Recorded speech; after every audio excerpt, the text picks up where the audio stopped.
한 당부입니다. 40년을 광야에서 함께했던 무리를 향해서 유언 같은 말을 남기게 되는데 1절부터 5절까지 보시면 모세의 당부는 유언이죠. 유언, 명령이기도 하고 여호와의 규례와 법도를 듣고 배우고 지켜 행하라는 것입니다. 그러면서 여호와의 규례가 어떻게 주어졌는지에 대한 설명을 하는데 여호와께서 호렙산 불 가운데서 우리 조상들에게 세운 것이지만 오늘 여기는 우리들에게 세운 언약이라고 밝히고 있습니다. 너희들 지금 가나안 땅에 들어가서 살아야 될 너희들에게 주신 언약이다. 그렇게 밝힙니다.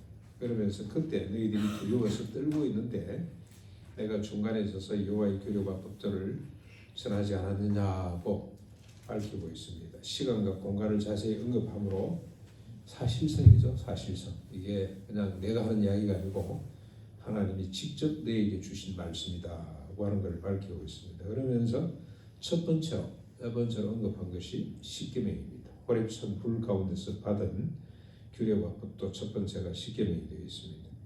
이제 우리 십계명 한 절 한 절을 살펴보면서 같이 은혜를 받고자 합니다. 십계명은 지금도 살아있는 법이죠. 오히려 이 법이 더 강화됐습니다만 지금도 길이요 진리요 생명이 되는 하나님의 말씀입니다. 제일 첫 번째 계명은 6절 7절 아까 우리가 쭉 읽었기 때문에 그냥 내용만을 간단하게 정리하겠습니다. 여호와 하나님 외에 다른 신들을 두지 말라는 겁니다. 왜입니까? 왜 하나님은 자기만을 섬기라고 이렇게 그 백성들에게 명령을 하죠. 그래서 많은 사람들은 기독교를 아주 배타적인 종교로 그렇게 이해를 합니다. 다른 신을 인정하지 않는 이런 고집불통 같은 아주 옹졸하고 아주 편협된 신이라고 그렇게 생각을 합니다만 하나님께서 나 위에 다른 신을 섬기지 말라 두지 말라고 하신 이유는 이스라엘을 종살이하였던 애굽 땅에서 인도하여 낸 여호와시기 때문이라고 밝히고 있죠.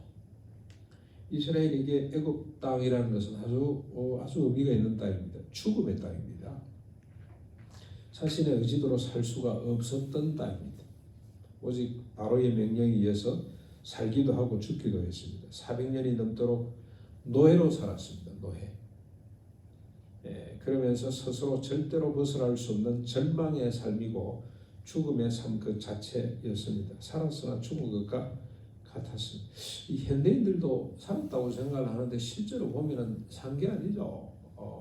뭔가 사로잡혀서 그걸 위해서 아침 우리 여의도 뭡니까 우리 두레교회 앞에는 대한민국에서 제일 복잡한 도로가 하나 있잖아요. 88 올림픽 테러라고 하는 24시간 여기는 차가 끊어지지 않습니다. 뭐 하루 저렇게 사람들이 부지런히 다닐까. 밤에 자도 안 하고 아침 새벽부터 밤늦게까지 뭔가 사람들이 자유로운 것 같아도 뭔가 사로잡혀 있다는 생각이 막 들어요. 그렇죠? 인생이 참 불쌍하다는 생각이 듭니다. 저러다가 가는 거죠. 이제 어디로 가는지도 모르고 어디로 갈지도 모르고 그 참 개들 보면 참 그 한 번씩 안타까울 때에서 옛날 우리 집에 뭐 개를 자주 잡았는데 개를 잡으면 옆에 있는 개가 도망을 가든지 작당을 해서 인간을 공격을 하든지 아니면 우리 막 가서 멀리 떠나서 인간한테 살자 이러고 가면 되는데 꼬리치고 좋다고 자기가 죽을 줄도 모르고 그러고 있는 걸 보면 인간도 진비 없다는 생각이 듭니다.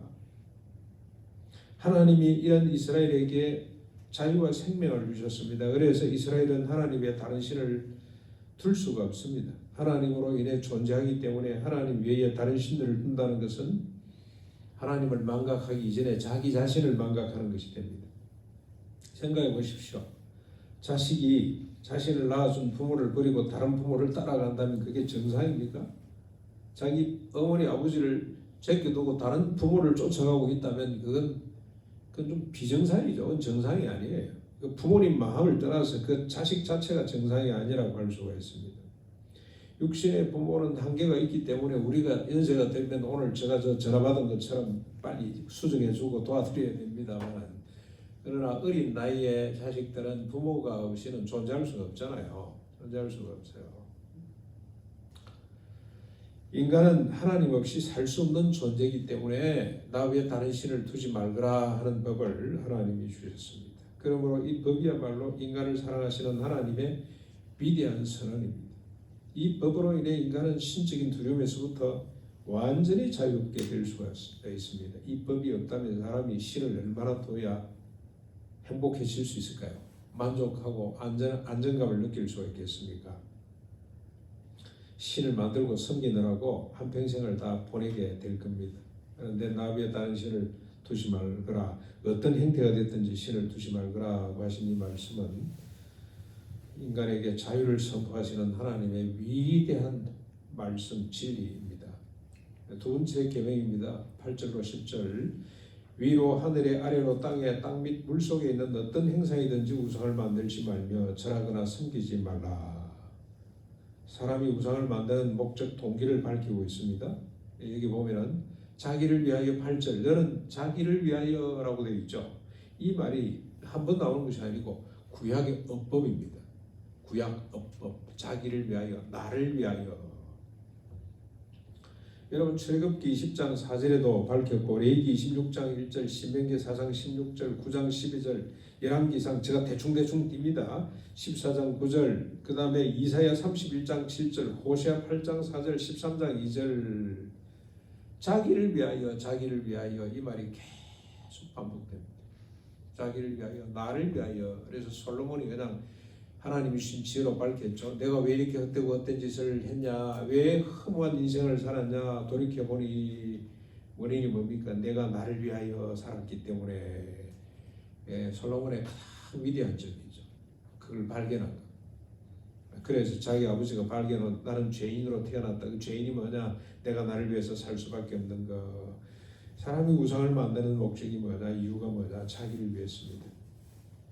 욕망과 두려움 때문에 온갖 종류의 우상을 만들어 내게 됩니다.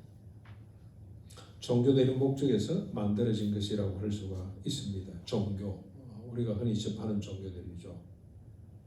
왜 하나님이 우상 숭배를 금하시는지 밝히죠. 질투심 때문이라고 이렇게 밝히고 있습니다. 그렇죠? 그런데 이 질투는 열정이죠. 불타는 사랑, 그런 뜻입니다. 하나님이 이스라엘 백성들뿐만이 아니라 온 인류를 향한 무한한 사랑을 가지신 분이기 때문에 자기를 위하여 만드는 우상을 인정할 수가 없습니다. 하나님의 사랑을 자기에게로 축소하는 것 용납할 수가 있겠습니까?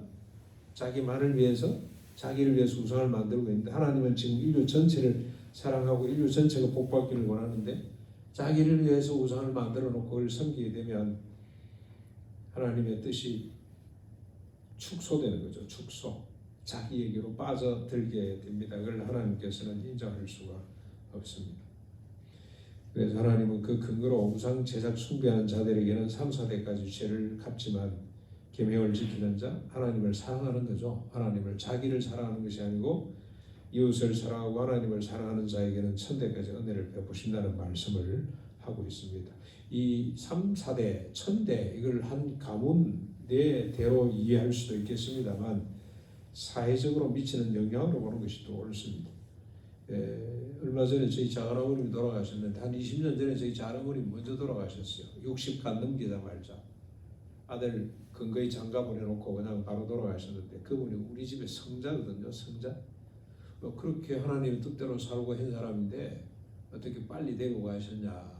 그런데 그분 영향력이라는 것이 우리 가문에, 그래서 우리 묘소에 올라가면 우리 작은어머니 묘소 앞에는 전부 다 옷깃을 여미게 됩니다. 얼마나 말씀대로 살았던지.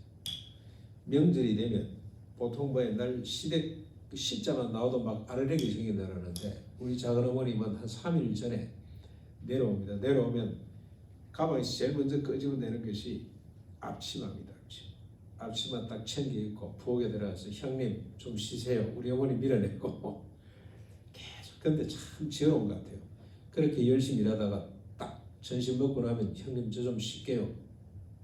쉬어야지. 그래야 또 늦게까지 일을 할 수 있으니까. 그때는 비상입니다. 우리 어머니가 우리 작은 어머님 주무실 수 있도록 온 집안의 비상을 열어서 아이들 다 쫓아내고 끽소리 짹소리 못하도록 조용히 1시간 정도 잘 수 있도록.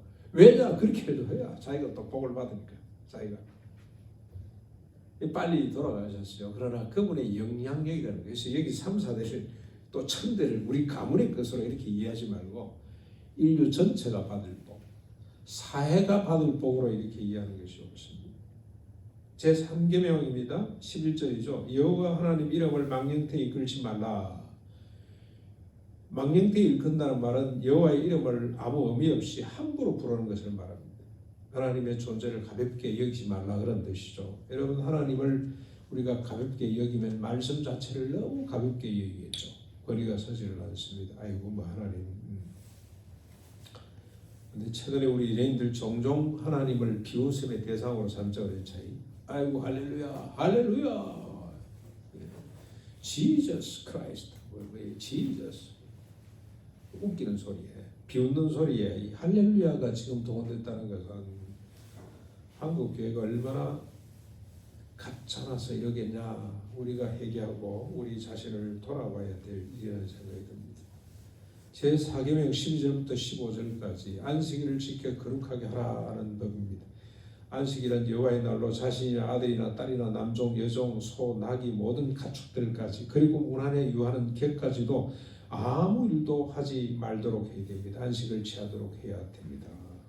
특별히 저는 소나 말이나 낙이나 짐승들이 안식에 쉰다는 거 이게 얼마나 큰 복입니까? 여러분, 소는 죽도록 일하죠. 죽도록. 그런데 끙끙 앓습니다. 소가. 근데 안식일 자기 우리에 누워서 앉아가지고 대적임들을 하는 소의 모습이 얼마나 행복하고 아름답습니까? 그렇죠? 하나님은 짐승조차도 이렇게 사랑하고 애정을 가지신 분이다. 그렇게 이해를 하시면 좋겠습니다. 안식일을 이렇게 해야 할 이유가 뭡니까? 애굽 땅에서 종되었을 때 하나님이 강한 손과 펜팔로 인도해 내신 일 때문에 그렇습니다. 하나님의 다른 신을 섬기지 말라는 이유도 애굽 출애굽의 역사를 언급을 했죠. 안식일과 출애굽은 이렇게 연결이 됩니다. 여러분, 애굽에 있을 때 한번 생각해 보십시오. 죽지 못해 사는 삶을 살았는데 무엇 때문에 이스라엘 백성들이 그렇게 힘들게 살았습니까? 바로의 탐욕 때문에, 산의 진미를 먹고 싶은 욕망, 영원 불멸하고 싶은 욕망 때문에 이스라엘 민족, 힘없는 민족을 노예로 잡아가지고 죽도록 이 숫자가 자꾸 늘어나니까 불안감을 느껴가지고 어쩌니까 아들을 낳으면 가서 죽여버리라, 나일강에 강에 던져버리라, 죽이라, 이런 법까지도 만들어낼 정도로 정말로 비참했죠. 탐욕입니다. 탐욕. 바로의 탐욕. 바로를 지지하는 애굽 정치가들, 지도자들, 그리고 온 백성들의 탐욕 때문에 그렇게 한 민족이 고통을 당했는데 그걸 기억하라는 겁니다. 그래서 안식일은 육신적인 쉼을 얻는 날이기도 합니다만 탐욕을 제하는 영적인 쉼의 날이기도 합니다.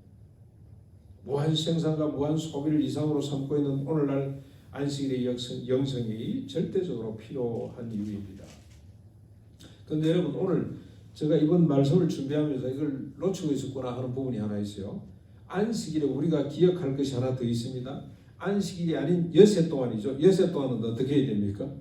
힘써 내 모든 일을 행하라. 이것도 하나님 법이에요. 힘써 내 모든 일을 행하라. 모든 일이 뭐죠? 직장일, 가정일, 불학일, 집안일, 교회일까지 모든 일 6일 동안에 행하라 하는데 행하라는 것은 만들어라, 달성하라 그런 뜻이거든요. 그래서 보면은 우리 지금 아버지는 부모는 서울대 나왔는데 지금 자식들은 공부를 못하는 집이 있어요. 늘 뭐 바쁘다는 핑계로 그런 집이 하나 있어요. 머리가 좋은 아이들이야 다. 제가 보니까요. 공부를 못해요. 만나면 제가 이야기를 해줘야 될 것 같아요. 네 책임이다, 네 책임. 자식들 공부시키는 것도 하나님이 주신 일이다. 하루에 1시간, 2시간 빨리 들어와서 이것도 감당해야 될 자식들 공부하는 거, 자식들 생활하는 거, 자식들 신앙생활하는 거, 자식들 큐티하는 거, 가정 가사 도우는 거, 이 모든 일을 열심히 해야 된다. 보통 우리 남자들은 직장인만 잘하면 밖에서 일 잘하면 되는 걸로 생각을 하고 사냥감 잘 물으면 되는 것으로 생각을 하는데 그게 아니고 집에 와서도 일이 있단 말이죠. 그렇죠? 가사, 그 다음에 집안일, 집안 대소사 일, 그 다음에 집안의 일들 무시해서는 안 됩니다. 그것도 잘 해야 됩니다. 모든 걸 다 힘써 일하고 주일날 쉬어라. 여러분, 여세 동안의 모든 일에 최선을 다할 때 안식일의 의미가 더 커지는 거 아니겠습니까? 16절 제5계명입니다. 내 부모를 공경하라. 부모 공경은 인간을 향한 계명 중에 첫 번째죠. 부모 공경이 인간관계의 시작이라고 할 수가 있습니다. 부모 공경이 안 되면 어떤 인간관계가 부실해질 수밖에 없습니다. 부모를 모르는 사람이 일을 제대로 할 수가 있겠습니까? 외딴 섬에 혼자 사는 몰라도 더불어 함께 살아가는 세상에서는 일을 통해서 우리가 함께 같이 공유하고 함께 사는데 부모를 몰라보는 사람이 제대로 되겠어요? 그래서 여러분 기아가 현대로 넘어가기 전에 기아를 창업했던 그 창업주가 와서 이 노구락 교육을 한번 받고 전 사원을 한 만 몇천 명이죠. 교육을 다 시켰어요. 그게 이제 현대까지 넘어가가지고 현대 정세영 회장이 그 현대자동차를 맡고 있을 때 그때 전 직원들 농군학교 다 보내가지고 교육을 받는데 이유가 뭔지 아세요? 효강이 들어오고 그랬어요. 부모를 알아야 일이 제대로 된다. 일이 부모를 공개할 줄 알아야 일이 제대로 된다. 그것 때문에 전 사원을 이것 들으라고 다 보냈는데 돈 얼마나 많이 들였겠어요. 자기들 회사에 얼마나 손실이 컸겠습니까? 그때는 4박 5일씩 교육을 받았는데 부모를 공개하는 것이 곧 하나님을 공개하는 것입니다. 자신의 뿌리를 존중히 여기야 뿌리의 뿌리를 공개할 수가 있기 때문입니다.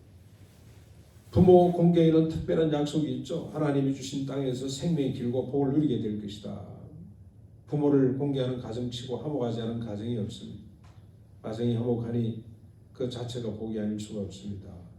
그래서 가나는 부모 공개의 구체적인 실천들을 몇 가지 정해놓고 있습니다. 우리 김범일 이사장님이 이거 전공입니다. 전공. 그거는 그대로 살았습니다. 그대로. 정말로 제가 우리 이사장님 존경할 부분이 많습니다만 제일 제가 존경할 부분이 바로 이대로 산 겁니다. 그분이 그 가족들하고 같이 오늘에서 만들어 놓은 몇 가지 원칙이 있는데 제일 첫 번째가 정기적으로 용돈을 드린다. 돈을 드린다. 돈. 그리고 생계를 살펴야 드린다. 그리고 무슨 말씀을 하시든지 네 하면서 잘 듣는다. 우리 김범일 이사장님이 참 잘합니다. 네. 출타하기 전에 갔다 와서 반드시 그저 꼭대기에 집이 있었잖아요. 올라가서 아버지 앞에 무릎을 꿇고 오늘 어떻게 다녀왔습니다 하고 쫙 소개 아버지 됐다 이제 가보거라 할 때까지 그 출발하기 전에 또 가면은 또 아버지가 자꾸 또 뭐 이것저것 하라 그러고 또 잔소리를 막 하시잖아요. 그때도 한없이 네.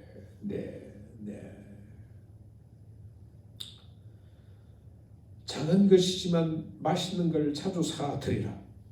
여행을 자주 시켜드리라. 철마다 옷을 챙겨드리라. 몸을 살펴드리라. 그리고 형제간에 우애하거라. 그리고 마지막이 뭔지 아세요? 신앙생활을 잘해라. 이것이 가장 큰 효도이다. 예수 안 믿는 사람들에게도 신앙생활을 하거라. 효도 강의를 하다 신앙생활을 하라 그러면 아무도 그 얘기를 못해요.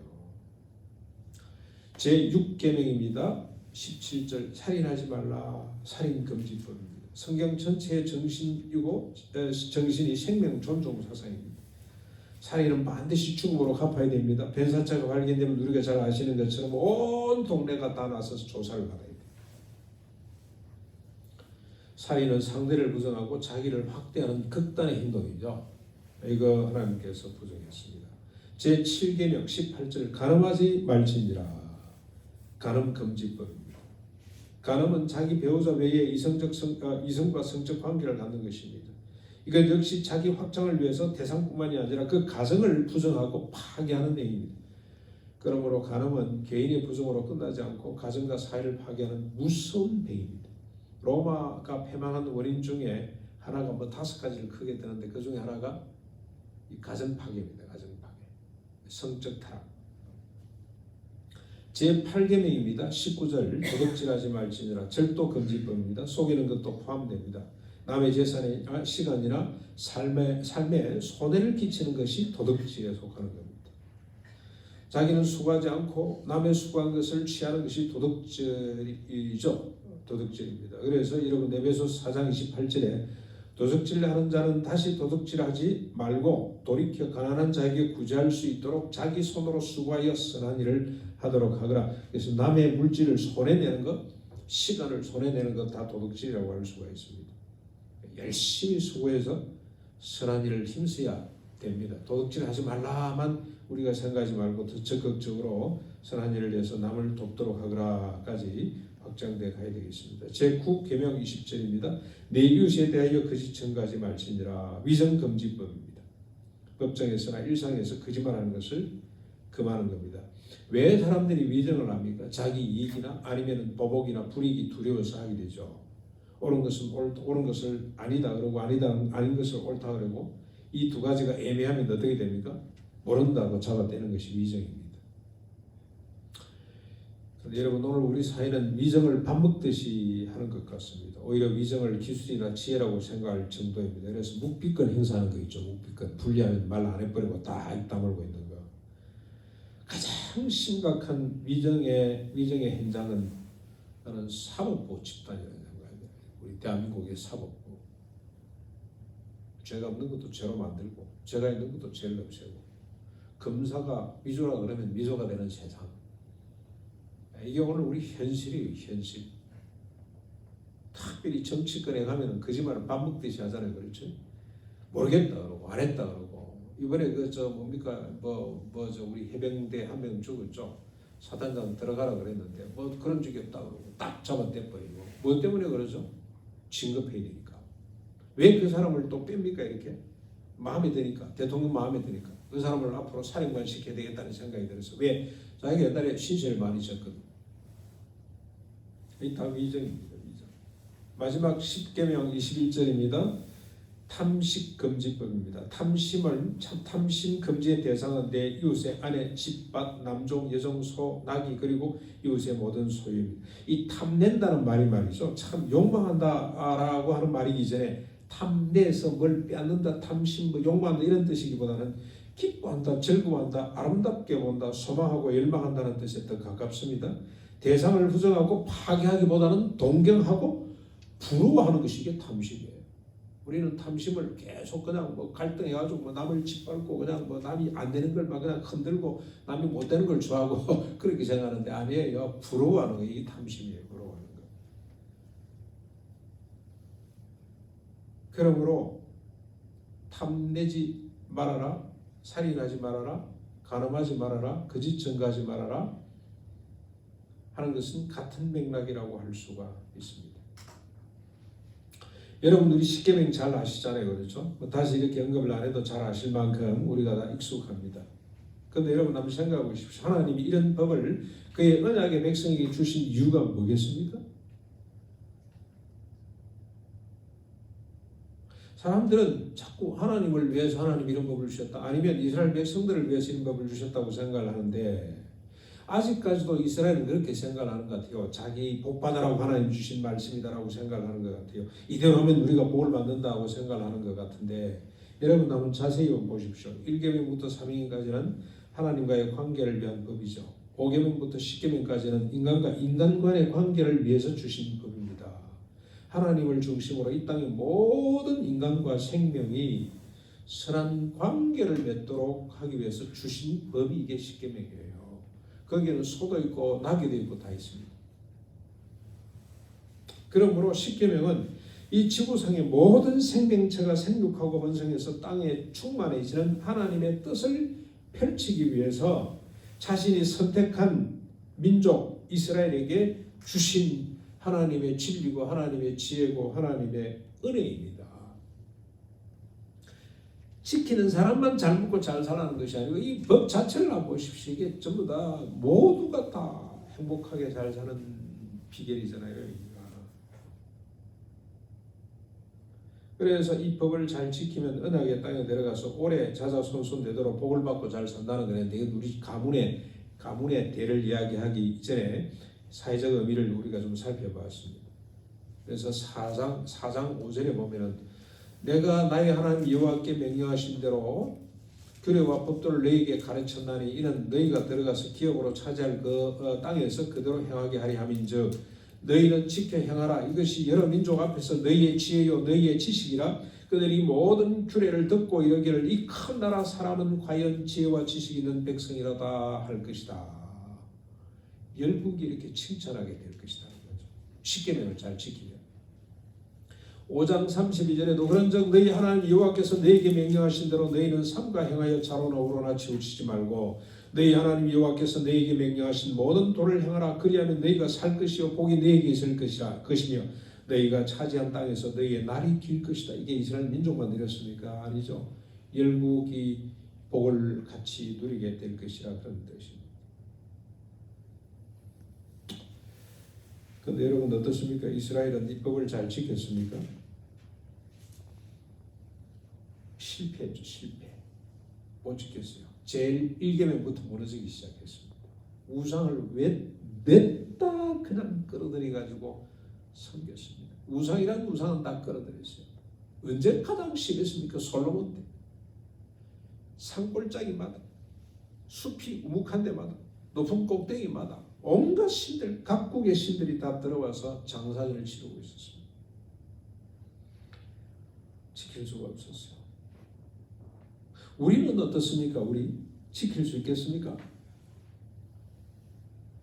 신약이 오면 이 법은 기초입니다. 기초. 이거는 뭐 유아틱한 수준밖에 안 됩니다. 훨씬 더 강화됩니다. 여러분 현대 사회에 무슨 우상이 있나 생각할지 모르지만 어떻습니까? 돈이 우상이 돼 있죠. 지식, 과학이 우상이 됐어요. 과학 만능. 여러분 참 김용기 장로 어떻게 물질 문명 부귀영화 과학 만능 주장자도 창조주를 바라보자 그런 노래가 있다니까요. 정확히 짚은 거예요. 정확히. 그 양반은 공부도 많이 안 했는데 우리 강대한 장로한테 물어봤어요. 지금 철학적으로 가장 심각한 문제는 뭐라고 생각합니까? 과학주의예요. 과학주의. 과학주의. 그래서 과학 철학이 또 만들어진대요. 과학 철학이라는 것이 철학 영역 속으로 들어와서 이제 논의가 시작된다 그러는데 오늘 이게 돈과 권력과 지식과 쾌락이 우상의 자리를 대신하고 저 구라프 쪽에 가보니까 스포츠가 신을 대신하고 있는 거예요. 종교를 대신하고 있다는 생각이 듭니다. 지난번에도 이야기를 했죠. 축구 선수 한 사람이 지금 손흥민이 얼마나 봅니까? 손흥민보다 훨씬 더 메시 같은 사람들은 뭐 한 발짝 떼는 데마다 뭐 수억이 뭐 떨어지는 것 같아요. 옛날 마이클 조단이 발 한 자국에 뭐 1,000만 원씩 떨어졌다 그러던가 그랬다 그러더만 이게 좀 비정상이죠. 이게 정상이 아닙니다. 이 다 우상입니다. 우상. 살인법은 어떻습니까? 마태복음 5장 21절 22절 옛 사람이 말한 바 살인하지 말라 누구든지 살인하면 심판을 받게 되리라 하셨다는 것을 너희가 들었으나 율법에 그렇게 되어 있죠. 십계명에 나는 너희에게 이르노니 형제에게 노하는 자마다 심판을 받게 되고 형제에 대하여 라가라 하는 자는 이 나쁜 놈, 이 바보 같다는 사람은 공에 잡혀가게 되고 미련한 놈이라 하는 자는 지옥불에 떨어지게 될 것이라고 말씀을 했어요. 간음법이 더 강화됩니다. 마태복음 5장 27, 28절 또 간음하지 말라 하였다는 것을 너희가 들었으나 나는 너희에게 이르노니 음욕을 품고 여자를 보는 자마다 마음에 이미 간음하였느니라. 이런 법을 지킬 수가 있습니까 우리가? 답은 yes입니다. yes. 뭔 근거로? 십자가 부활 근거로. 십자가 부활로 자기를 위하는 것을 주님이 처리해 주셨습니다. 무엇 때문에 1계명부터 10계명까지 지키지 못합니까?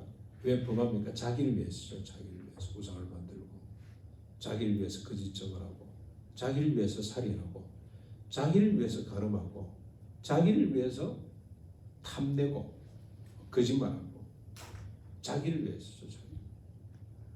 그런데 하나님이 십자가 부활로 이 자기를 위하는 것을 처리해 주셨어요. 처리, 용서, 자기를 위하는 삶의 모든 결과를 용서해 주실 뿐만이 아니라 그 자체를 처리해 주셨습니다. 대신에 미움과 음욕을 지우시고 사랑과 희생을 채워주셨습니다. 탐심과 부러움을 옮기시고 축복과 감사로 채워주셨습니다. 그래서 남들이 잘 되는 거 보면 옛날에는 탐을 내고 어떻게 흔들려고 그랬는데 지금은 어떻습니까? 남들이 잘 되는 거 내가 기뻐요. 남들이 잘 되는 거. 그게 안 되면 내가 이거 뭔가 좀 문제가 있구나 생각하시면 됩니다. 내 정상이 아니래. 문제가 있네. 정상이 아니래 생각. 원래 우리 예수 믿고 구원받은 성도는 남이 잘 되는 거 사촌이 돈을 사면 배가 아픈 것이 아니고 내가 감사한금을 해야 돼요. 내가 감사한금을. 근데 너무 많은 돈을 사는 거 말고 자기 일용할 그만큼 돈 사는 거 집이 없는 사람이 말이죠. 맨날 전셋집으로 돌다가 어떻게 집을 하나 장만을 했다 그러면 우리 온 교회가 같이 감사한금을 해야 돼요. 그게 정상이란 말이죠. 정상. 뭘 근거로 십자가 부활이 그렇게 우리를 만들었다는 겁니다. 그러므로 십자가 부활 능력으로 십계명을 넣어서 산상봉원의 삶을 살아내는 그래서 우리 주변에 있는 많은 사람들이 천대까지 이르러 복을 받는 역사가 우리 가나농원학교 교회를 통해서 가난을 통해서 또 우리가 흩어져서 우리 각자의 삶의 영역 가운데 나타날 수 있기를 주님의 이름으로 축원합니다.